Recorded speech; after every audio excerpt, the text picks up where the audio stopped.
Halo, selamat pagi pemirsa, apa kabar Anda hari ini? Senang sekali kami dapat menjumpai Anda dalam Berita Papua. Saya Yuni Rumbaran bersama tim redaksi telah menyiapkan sejumlah berita menarik dan aktual untuk Anda. Berikut 3 berita utama kami.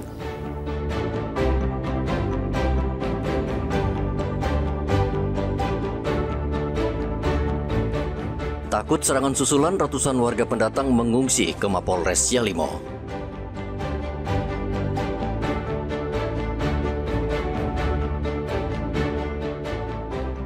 Perahu cepat berpenumpang 7 orang hantam kayu di Muara Asmat, 6 orang selamat dan 1 penumpang hilang.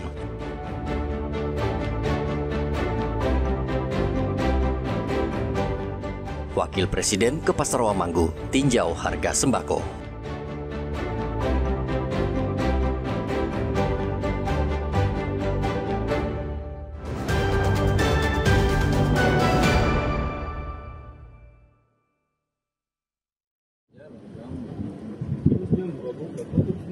Pasca kerusuhan, situasi di Kabupaten Yalimo hingga hari Rabu sudah aman. Meski sudah aman, polisi masih berjaga di sejumlah lokasi mengantisipasi adanya aksi anarkistis. Belasan warga yang menjadi korban pada hari Rabu dievakuasi ke Jayapura. Warga yang terluka dibawa ke Rumah Sakit Polri Kota Raja, sementara untuk aparat yang terluka dibawa ke Rumah Sakit TNI Jayapura. Selain warga yang luka, ratusan warga yang masih berada di Elelim terpaksa harus mengungsi di Mapolres Yalimo. Warga ketakutan dengan tindakan brutal pelajar yang membakar puluhan bangunan serta belasan kendaraan secara membabi buta pada hari Selasa. Kabid Humas Polda Papua, Kombes Cahyo Soekarnito mengatakan pihaknya telah menambah puluhan brimob dari Jayapura dan Wamena ke Yalimo. Situasi Kabupaten Yalimo, Provinsi Papua Pegunungan sudah mulai dapat dikendalikan baik oleh aparat keamanan maupun aparatur pemerintah yang ada di wilayah Kabupaten Yalimo. Untuk Polda Papua sendiri telah melaksanakan upaya-upaya berkolaborasi dengan seluruh stakeholder yang ada untuk berkolaborasi dan bersinergi untuk melaksanakan penanggulangan potensi konflik meluas. Sementara untuk korban ada beberapa yang sudah dievakuasi dan ditangani baik di Rumah Sakit Umum Daerah Elelim, Rumah Sakit Umum Daerah Wamena di Jayawijaya, dan Rumah Sakit Bayangkara di Jayapura. Untuk jumlah korban dapat saya estimasi untuk 5 aparat keamanan menderita luka-luka baik TNI Polri. Untuk masyarakat sekitar 18 dirawat di rumah sakit yang tadi saya sebutkan, dan untuk sementara ada beberapa yang masih dalam perjalanan evakuasi baik menuju Wamena maupun menuju Jayapura. Kerusuhan di Kabupaten Yalimo terjadi pada hari Selasa. Pemicu kerusuhan masih diselidiki oleh polisi. Pembakaran rumah dan kios bermula ketika cekcok antar pelajar di SMA Negeri 1 Elelim lalu meluas ke jalan utama. Polisi mengimbau warga tidak melakukan aksi anarkistis dan mempercayakan kasus di sekolah ke kepolisian. Rian Tonai melaporkan dari Yalimo, Papua Pegunungan.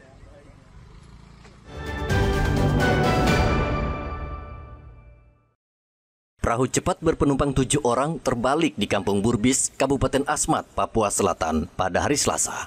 Perahu tersebut bertolak dari Kampung Nagatun dengan tujuan distrik Suator, Kabupaten Asmat. Dalam perjalanan, perahu menabrak kayu yang terapung di kali sehingga menyebabkan perahu terbalik dan tenggelam. 6 orang berhasil selamat dalam kecelakaan ini, namun 1 orang bernama Samuel Sirano masih belum ditemukan. Tim SAR Pos Asmat saat ini telah bergerak ke lokasi untuk mencari korban. Bahwa ada 1 perahu ketinting mengalami kecelakaan. Perahu menabrak kayu, terbalik dan tenggelam. Di dalam perahu ada 7 korban. Dan 6 orang dinyatakan selamat, 1 orang dinyatakan hilang sampai saat ini belum ditemukan. Berdasarkan laporan dari keluarga korban ke Polsek Distrik Suator, maka personil Distrik Suator dan keluarga korban melakukan pencarian. Sampai saat ini belum ditemukan. Terkait laporan tersebut, maka pos pencarian pertolongan Asmat mengirimkan 1 tim SAR gabungan yang terdiri dari 3 personil Basarnas, 2 personil Polair, dan 1 personil TNI Angkatan Laut. Tim SAR gabungan bergerak dari Pos Saragats menuju Kampung Burbis, Distrik Swator, dan langsung melakukan pencarian korban atas nama Samuel Sirano. Tim SAR mengimbau warga yang akan bepergian menggunakan perahu di Muara Asmat mewaspadai benda tumpul yang mengapung. Benda tumpul yang mengapung bisa membuat perahu terbalik dan mesin perahu rusak. Igobat Momolin dan Rian Tonai melaporkan dari Asmat, Papua Selatan. Kasih turun plastiknya langsung, kasih keluar plastiknya semua. Woi, banyak sekali coy. 2 pemuda di Timika, Papua Tengah ditangkap polisi akibat kedapatan membawa dan mengedarkan narkotika jenis sabu-sabu. Penangkapan ini dilakukan setelah pihak kepolisian menerima laporan tentang peredaran sabu-sabu di sekitar Jalan Busiri Ujung. HP, seorang karyawan perusahaan swasta, pertama kali diringkus polisi di lokasi tersebut. Dari tangan HP, polisi berhasil menemukan 1 paket sabu-sabu. Setelah dilakukan pengembangan dan interogasi, HP mengaku bahwa barang haram tersebut diperoleh dari FN yang kemudian juga berhasil diringkus polisi. Dari tangan FN, polisi menemukan 54 paket sabu-sabu. Pelaku yang berhasil kami amankan ada 2. Untuk yang pelaku pertama itu ada 2 paket sabu yang berhasil kami amankan.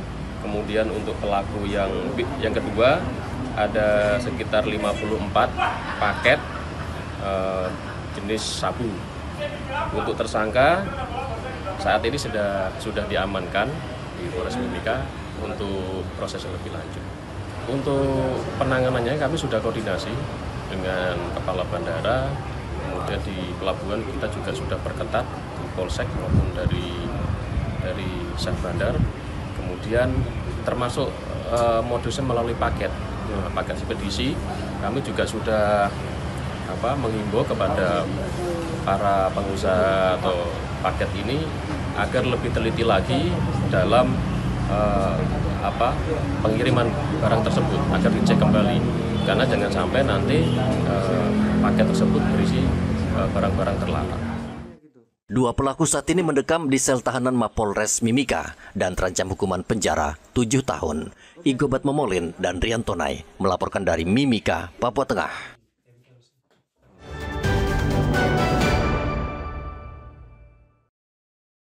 Direktorat Reserse Kriminal Khusus Polda Papua menangkap seorang warga negara asing asal Tiongkok karena diduga terlibat kasus tambang ilegal di Kampung Kalipur, Distrik Senggi, Kabupaten Kerom, Papua.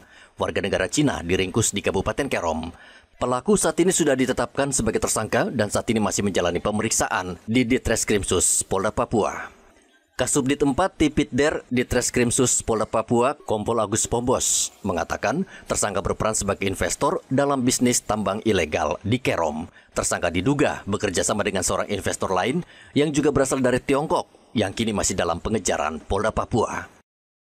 Kita sudah tambah lagi 1 atas nama tersangka HB. HB ini juga warga negara asing yang kemarin kita lakukan penangkapan dan penahanan di hari Sabtu minggu kemarin. Ini kita sudah tembuskan juga ke Bupinter Polri untuk pemberitahuan. Untuk HB warga negara asing. Negara asing dari RRC. RRC ya. Tiongkok. Untuk HB posisinya berperan sebagai investor. Dia sebagai investor dan juga informasi yang kami dapat, dia juga bekerja sama dengan salah satu investor yang masih dalam pengejaran kita. Mungkin dalam waktu dekat kami akan tetapkan dia sebagai DPO mungkin dalam minggu ini, yaitu Mr. CK. Polda Papua akan menindak tegas pelaku maupun investor tambang ilegal yang tidak memiliki izin resmi. Hingga saat ini sudah ada 7 tersangka tambang emas ilegal yang ditahan di Mapolda Papua. 5 diantaranya adalah warga negara Cina. Seluruh tersangka dijerat dengan Undang-Undang Nomor 3 Tahun 2020 tentang pertambangan mineral dan batu bara dengan ancaman pidana penjara 5 tahun. Hendra dan Rian Tonai melaporkan dari Kota Jayapura, Papua.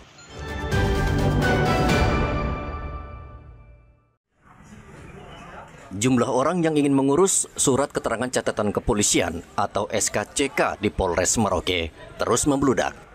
Petugas kewalahan melayani pemohon yang setiap hari terus berdatangan ke kantor polisi. SKCK adalah dokumen penting yang menunjukkan pemohon atau warga bersih dari catatan kriminal. Polisi tidak ingin kecolongan memberikan SKCK ke orang yang pernah tersangkut kasus hukum atau perbuatan kriminal. Menurut Kapolres Merauke AKBP Leonardo Yoga, polisi memiliki data warga yang pernah terjerat kasus hukum dan setiap pemohon wajib merekam sidik jari di unit identifikasi. Di wilayah hukum Polres Merauke ini tidak ditemukan ya adanya SKCK yang tidak sesuai dengan persyaratan yang telah diatur dalam Peraturan Kepolisian Nomor 6 Tahun 2023. Jadi untuk penerbitan SKCK tentunya kita akan melihat background dari pemohon sesuai dengan syarat-syarat seperti identitas, KTP, dan data kependudukan lainnya. Saat ini, jumlah pemohon SKCK melonjak hampir di sejumlah wilayah Indonesia. Warga harus antre berjam-jam karena keterbatasan petugas yang melayani. SKCK merupakan surat keterangan catatan kepolisian yang menjadi salah satu syarat bagi seseorang untuk melamar pekerjaan dan urusan administrasi lainnya. Muhammad Ridwan dan Rian Tonai melaporkan dari Merauke, Papua Selatan.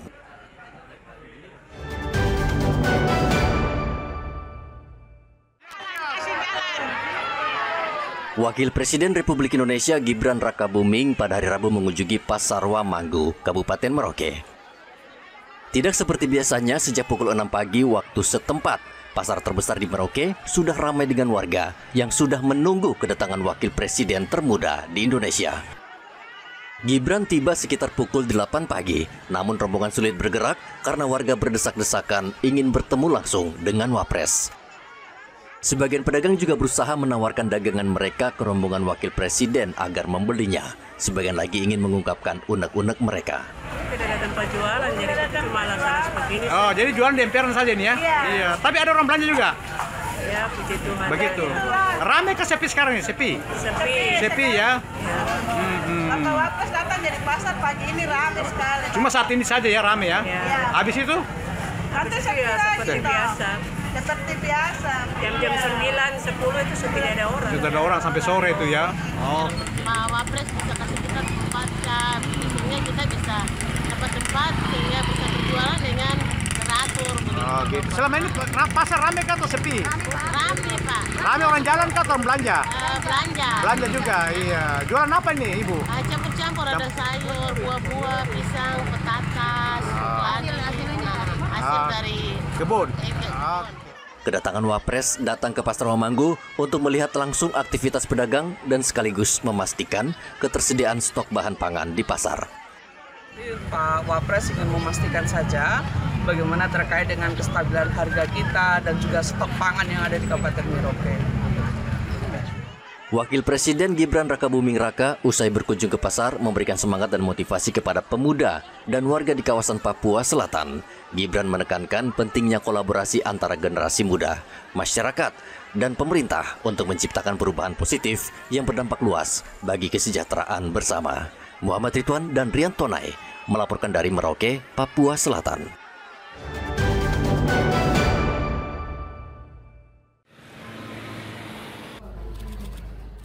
Selain ke pasar, Wapres pada hari Rabu juga berkunjung ke SMP Negeri 2 di Kabupaten Jayapura, Papua. Gibran meninjau langsung pelaksanaan program makan bergizi gratis atau MBG yang bertujuan untuk memastikan anak-anak sekolah mendapatkan asupan gizi yang cukup untuk mendukung kesehatan dan kecerdasan mereka. Wakil Presiden Gibran juga berinteraksi dengan para siswa di kelas 7 dan 8, memberi semangat dan menekankan pentingnya menghabiskan makanan untuk mendukung masa depan mereka. Makan siang gratis sudah beberapa sekolah yang terlibat, kita ingin nanti lebih masif lagi. Papua kita prioritaskan, terutama untuk anak-anak muda, anak-anak sekolah. Dan sekali lagi saya sudah janji, saya akan mampir lagi ke sini ya. Siap, untuk memperbaiki PR-PR yang belum terselesaikan. Kami siapkan 2 kelas dengan jumlah siswa kurang lebih sekitar 72 di dalam. Jadi 1 kelas sekitar 76. Ya. Untuk pelaksanaan MBG sendiri di sini sudah berapa kali? Ini sudah sejak tanggal kita masuk sekolah itu di tanggal 20 Juli itu sudah mulai dengan MBG sampai dengan hari ini, jadi kurang lebih hampir mau 3 bulan. Ada kendala dalam implementasi program ini? Tidak ada kendala, semua jalan dengan baik, anak-anak juga merasa senang karena manfaat daripada MBG ini juga meningkatkan prestasi belajar mereka. Kontribusi MBG sangat penting untuk meningkatkan kualitas pendidikan, tapi juga kami lihat dari segi partisipasi kehadiran ini mereka rajin dengan MBG ini. Meski belum seluruh siswa menerima MBG, Wapres Gibran mengapresiasi pelaksanaan program ini dan mengingatkan para siswa untuk menikmati makanan bergizi yang disediakan guna mendukung pertumbuhan mereka. Hendra dan Rian Tonai melaporkan dari Kabupaten Jayapura, Papua.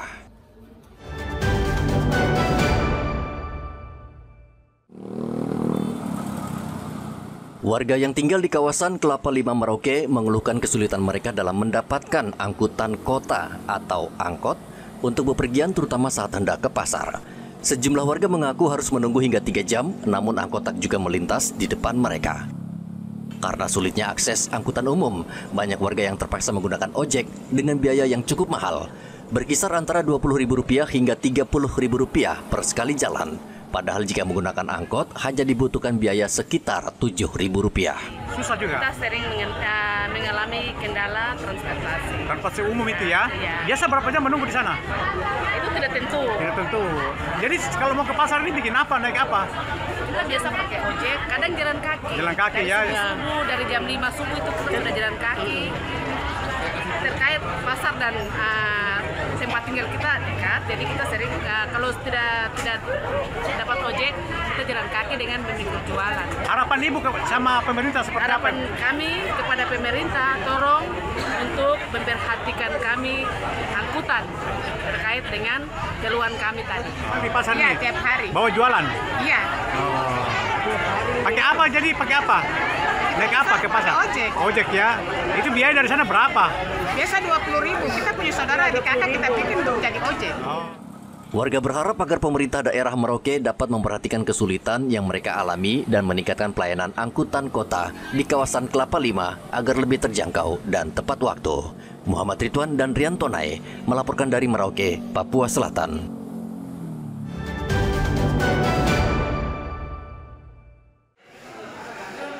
Harga ayam potong saat ini melonjak hampir di seluruh wilayah Indonesia, termasuk di Kabupaten Merauke, Papua Selatan. Kenaikan harga ayam tersebut terjadi di tingkat peternak, yakni rata-rata kenaikan sekitar Rp3.000 per ekor. Namun, pedagang di pasar tradisional hingga saat ini belum menaikkan harga. Mereka khawatir pembeli beralih membeli ayam beku yang didatangkan dari Surabaya. Saat ini harga ayam potong di pasaran Merauke Rp50.000 per ekor untuk ukuran kecil dan Rp60.000 untuk ukuran besar. Kenaikan harga ayam ini menguntungkan bagi peternak. Berapa? Kalau sekarang ya standar 48. Naiknya berapa itu Pak? Naik 2.000 saja. Per ekor? Iya. Dari harga berapa itu? Dari harga 46, 45 naik itu. Oh gitu. Kenapa bisa sampai naik gitu Pak? Ya kargonya naik lagi bos. Oh gitu. Bahan makanan naik juga ya? Bahan makanan tidak naik. Tapi stoknya banyak? Stoknya cukup lah. Cukup ya? Hari-hari dong. Sebelumnya, peternak ayam merugi karena harga ayam tidak sebanding dengan biaya produksi yang tinggi. Salah satu faktor penyebab kenaikan harga ayam akhir-akhir ini karena kebutuhan masyarakat untuk merayakan Hari Besar Maulid, serta kebutuhan untuk program makanan bergizi gratis. Muhammad Ridwan dan Rian Tonai melaporkan dari Merauke, Papua Selatan.